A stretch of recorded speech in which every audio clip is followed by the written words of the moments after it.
আপনাদের ভিসায় যদি কোনো ভুল থাকে আপনারা কিন্তু সৌদি আরবে যাইতে পারবেন না।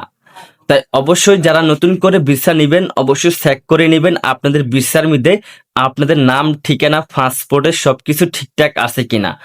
এখন একটা সমস্যা হয়েছে, যেগুলা নতুন নতুন ভিসা আইতেছে ওগুলোর মধ্যে সবকিছু কিন্তু ভুল হইতেছে। অনেকে আমাদেরকে প্রশ্ন করে যে ভাইয়া আমাদের নাম ভুল হয়েছে, আমাদের ঠিকানা ভুল হয়েছে, আমাদের এটা ভুল হয়েছে, আমরা কি যাইতে পারবো কিনা। দেখেন, একটা নক্তাও যদি ভুল হয় আপনি কিন্তু ওই ভিসাতে আপনি যাইতে পারবেন না। একটা নামের মানে অক্ষর নতুবা একটা নক্তা যদি ভুল হয় আপনি কিন্তু সৌদি আরবে যাইতে পারবেন না, ওই ভিসায় আপনি যাইতে পারবেন না, যত কিছু হোক আপনি যাইতে পারবেন না। তাই অবশ্যই যাদের ভুল হয়েছে অবশ্যই এজেন্সিকে জানান, এজেন্সি না হলে টিকিট করে ফেলবে, তখন কিন্তু আপনি এয়ারপোর্ট থেকে চলে আসবেন আর তখন আপনার টিকিটের টাকাটা কিন্তু লস হবে। তাই অবশ্যই যাদের ভিসায় ভুল হয়েছে এজেন্সিকে তাড়াতাড়ি জানান, নতুবা যারা এখনো পর্যন্ত ভিসা হাতে পান নাই ভিসা হাতে পেলে কিন্তু অবশ্যই চেক করবেন আপনার ভিসা ঠিকঠাক আছে কিনা। যদি ঠিকঠাক থাকে তাহলে আপনি যাইতে পারবেন, আর যদি ভুল থাকে অবশ্যই কিন্তু এজেন্সিকে জানাবেন, তখন কিন্তু আপনি যাইতে পারবেন না।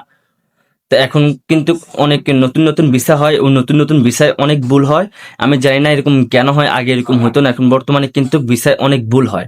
তাই অবশ্যই অবশ্যই বিদেশে যাওয়ার আগে ভিসা যখন হাতে পাবেন চেক করবেন আপনি ভিসাটা ঠিকঠাক আছে কিনা। যদি ঠিকঠাক থাকে তাহলে যাইতে পারবেন, ঠিকঠাক না থাকলে আপনি যাইতে পারবেন না, যত কিছু হোক।